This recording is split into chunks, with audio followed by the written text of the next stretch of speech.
Bien-aimés frères et sœurs, vous connaîtrez la vérité et la vérité vous affranchira. Ça, c'est pas moi qui le dis, c'est la Bible qui le dit. Mais moi, je vous dis bien, vous connaîtrez la vérité historique, notamment celle de vos ancêtres kémites, et vous aurez une vision globale de ce que c'est que la vraie souveraineté politique. J'ajoute, vous reviendrez à la spiritualité africaine ancestrale et vous comprendrez les enjeux de l'indépendance économique. Et pour terminer, vous accepterez votre identité culturelle kémite et vous obtiendrez deux choses. La première, c'est la paix. La seconde, c'est le développement, à une condition. L'unité de toute l'Afrique noire, l'unité de tous les Noirs du monde entier. Otep à tous, bienvenue sur la chaîne des panafricanistes par essence, par conviction et par excellence. Celle des citoyens kémites par nécessité et obligation de combat. Nous sommes une chaîne qui n'est guidée que par nos ancêtres et rien que par les ancêtres qui appartiennent à l'égrégore du monde noir. Par conséquent, nous ne croyons en aucun Dieu venu de l'étranger. Toutefois, cette vidéo n'est aucunement destinée à inciter à la haine ou à la violence. Car nous menons un combat qui est d'abord et avant tout spirituel, ensuite il est politique, géopolitique et géostratégique. Contre l'impérialisme, le colonialisme, le néocolonialisme et l'endocolona. Sur la base du principe fondamental que nous avons hérité de nos ancêtres kémites, qui est celui de la Mahat, c'est-à-dire solidarité, vérité et justice. Vous êtes donc en droit de connaître la vérité, et nous avons l'obligation de vous dire la vérité et rien que la vérité, afin que justice soit rendue au continent africain.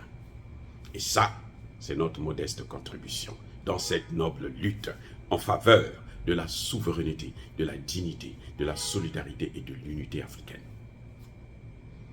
C'est bien entendu ça que nous appelons le panafricanisme. Bien-aimés frères et sœurs, je veux dans cette vidéo interpeller nos frères et sœurs de la Côte d'Ivoire. En ce qui concerne les 49 mercenaires ivoiriens qui ont été arrêtés, qui ont été reconnus coupables, écroués, et ils attendent leur jugement pour savoir s'ils sont vraiment coupables ou pas. Vous savez, quand cette affaire, cette malheureuse affaire bien entendu a commencé, le gouvernement ivoirien avait nié la connaissance de ce dossier, de ces soldats. C'est après que le gouvernement va dire que, en fait, il va reconnaître que oui, nous avons envoyé des soldats là-bas, c'est dans le cadre de la mission des Nations Unies, la MINUSMA. Le gouvernement malien a interpellé la MINUSMA. La MINUSMA a dit qu'elle ne connaissait pas, qu'elle n'avait pas pris connaissance de l'arrivée des 49 militaires ivoiriens sur le sol malien. Donc, ils n'ont pas été invités. Et ils n'avaient pas d'ordre de mission. Ils sont venus en cachette. Ils sont venus dans l'anonymat. Et ce qu'on a constaté, c'est que les passeports qu'ils utilisaient, c'était des passeports falsifiés, puisqu'on a menti sur leur identité.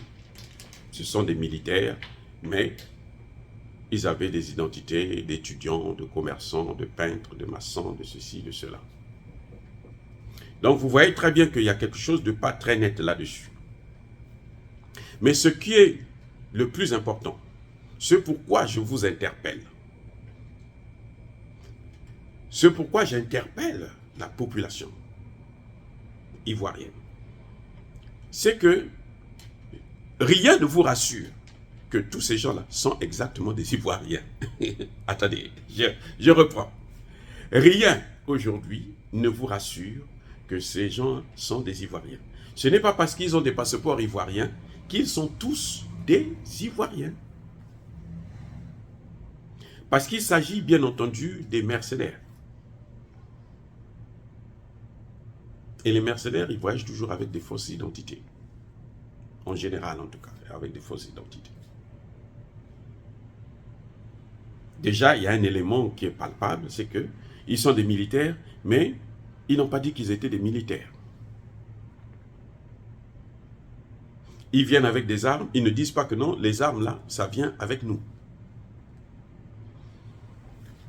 Ce que je voudrais vous faire savoir, c'est que Alassane Ouattara ne peut pas et n'a aucun intérêt à vouloir déstabiliser le Mali. Je veux que les gens comprennent cela. Alassane Ouattara n'a aucun intérêt parce qu'il faut aller à la source. On abat l'arbre à la racine.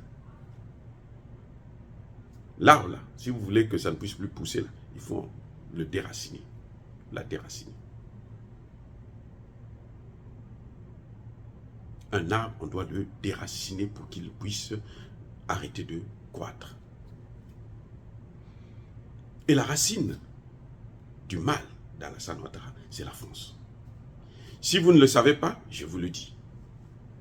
Mais je pense que tout Ivoirien sérieux le sait, que Alassane Ouattara, c'est un pantin de la France. C'est-à-dire qu'il agit comme s'il était un sous-préfet de la France en Côte d'Ivoire. Tout ce qu'il fait doit être validé par Emmanuel Macron. Et parfois, Emmanuel Macron le contredit même, comme le cas du CFA. Alassane Ouattara est allé jusqu'à l'Élysée pour soutenir le CFA. 3 mois plus tard, c'est Emmanuel Macron qui vient en Côte d'Ivoire pour détruire le même CFA et proposer ce qui est encore plus mauvais. Qui est encore worse, comme on dit en anglais. Voyez, je veux dire quoi? Que Alassane Ouattara ne peut pas prendre l'initiative d'envoyer des soldats au Mali sans l'accord de la France.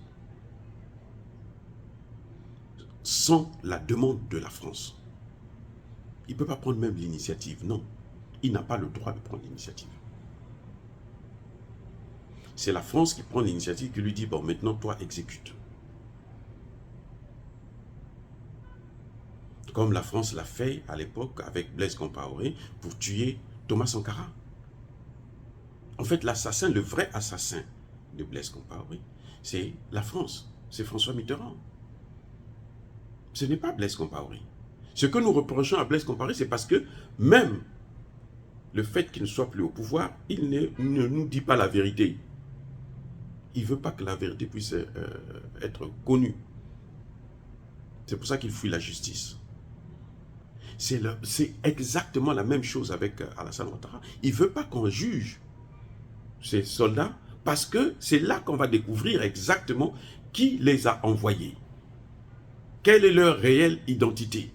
Est-ce qu'ils sont vraiment des Ivoiriens? Et imaginez-vous que vous créez des litiges entre vous et vos frères maliens. Et que demain vous vous rendez compte, non, il y a des Libériens, il y a des Ghanéens et autres, qu'ils venaient exactement pour venir déstabiliser le gouvernement malien. Mais vous serez, c'est comme si vous vous mettez une flèche vous-même dans le cœur. Donc, essayez de temporiser, attendre, laisser la justice faire son problème. Les Maliens ne les ont pas tués. Et je ne suis pas sûr que le Mali a l'intention de les tuer. S'il fallait les tuer, là, il les aurait tués. Quand on les a arrêtés, là, on les tuait tout sur place. Parce que les terroristes, on les abat. Vous avez Ben Laden et autres, là, on les a abattus. Personne, il n'y a pas de jugement pour eux. Et personne ne se plaint. Mais le Mali, sachant que ce sont ses frères et sœurs, qu'ils soient ivoiriens ou pas, a décidé de les prendre pour chercher à faire exploser la vérité. On veut connaître la vérité, ce qui se passe exactement. Alassane Ouattara est en train de se battre parce qu'il veut protéger la France, comme d'habitude. Il est prêt à donner son sang pour la France. Mais les Ivoiriens ne sont pas prêts à donner leur sang pour la France. Non. La France a déjà assez tué. Vous vous souvenez de ce qu'ils ont fait à Ouattara et plutôt à Gbagbo? Eh oui. C'est les soldats français qui sont rentrés au palais présidentiel après avoir tué tous ceux qui étaient autour, les jeunes qui étaient autour du palais présidentiel. Ils sont rentrés prendre Gbagbo et puis ils l'ont donné à la haie. Ils l'ont donné à la haie puisque la Côte d'Ivoire n'avait même pas d'accord avec n'avait pas signé à l'époque les accords le traité de Rome, celui qui porte la création du tribunal pénal international. La Côte d'Ivoire n'avait pas signé ça. C'est Ouattara qui est venu signer ça après l'arrestation de Gbagbo, pour qu'on puisse prendre Gbagbo, qu'on l'amène là-bas. Donc, la France est en perte de vitesse en Afrique. Et c'est une opportunité pour nous, avec ces mercenaires-là, de pouvoir connaître exactement ce qui se passe. C'est clair que ça va exploser Alassane Ouattara, mais nous, ce n'est pas Ouattara que nous visons, c'est celui qui est derrière Ouattara, celui qui tire les ficelles partout en Afrique. Je dis bien partout en Afrique, que ce soit au Mali, que ce soit au Niger, que ce soit au Burkina Faso, que ce soit au Congo, que ce soit au Cameroun. Celui qui tire les ficelles, c'est la même France. Nous voulons maintenant que la vérité puisse être connue. Et cette vérité-là, elle passe aussi par ces 49 mercenaires.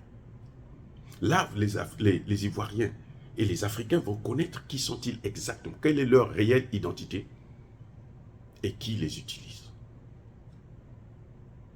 Voilà. Pourquoi ils fuient la justice? Ils sont nourris, logés et tout, c'est vrai, leur famille, il y a un problème, mais bien entendu, les familles payent toujours le prix dans le mauvais comportement de les choix que font leur mari ou leur femme. Les familles payent toujours, c'est comme ça, leurs enfants, leurs pères. Malheureusement, c'est ainsi. Mais vaut mieux connaître la vérité afin que cette situation puisse être résolue de façon pacifique.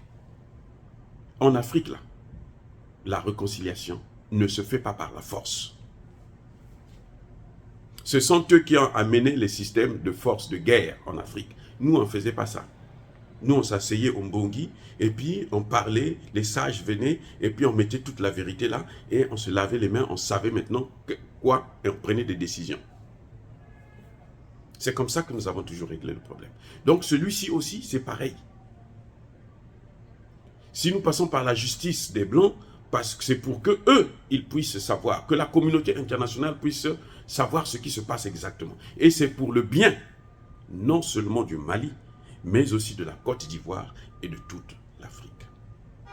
Je répète, c'est pour le bien, non seulement du Mali, mais aussi de la Côte d'Ivoire, et aussi et surtout pour le continent africain tout entier, de connaître la vérité, de savoir qui est derrière. Parce que nous savons maintenant, vous savez que le Mali a des preuves, que la France, c'est elle qui est en train de soutenir les djihadistes.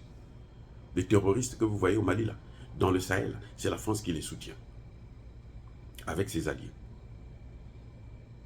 Donc, nous sommes maintenant à un moment donné où nous devons aller vers la vérité. Ça ne sert à rien de persécuter vos frères et sœurs maliens qui vivent en Côte d'Ivoire. Attendons, soyons patients pour connaître exactement la vérité. Et la vérité va exploser. Pourquoi Alassane Ouattara fait pression? Mais Alassane Ouattara ne fait pas pression pour lui-même, il fait pression pour la France. Et la France veut déclarer la guerre à la Côte d'Ivoire en vous utilisant, vous. Vous déclenchez la guerre, comme ça la France va venir du côté de Ouattara pour dire que pour faire la guerre contre le Mali. Non, on ne veut pas de ça. Nous devons prouver à la France que nous sommes un seul peuple, nous sommes unis en tant que Kémites, nous sommes unis. Nous devons leur prouver. Qu'on le veuille ou non, nous devons prouver cela. Parce qu'une guerre entre la Côte d'Ivoire et le Mali n'arrangera ni la Côte d'Ivoire ni le Mali. Mais ça va arranger la France et ses alliés. Dire cela, c'est inciter à la haine ou à la violence. Non, non, non, non, non, non, non. Je suis le créateur de la justice transitionnelle, une justice de réconciliation. Je suis l'inventeur de la prévention des conflits au niveau des Nations Unies. Donc, je ne peux pas me permettre de créer un conflit entre les Ivoiriens. Non, non, non, ce sont tous les nôtres, ce sont nos frères et sœurs. Et je déplore qu'il y a une incompréhension, une contradiction. Mais celui qui est derrière cette contradiction, je vous le rappelle encore aux uns et aux autres que c'est la France et que faites attention. Soyez bénis par le Dieu de Kémit, j'ai dit et j'assume.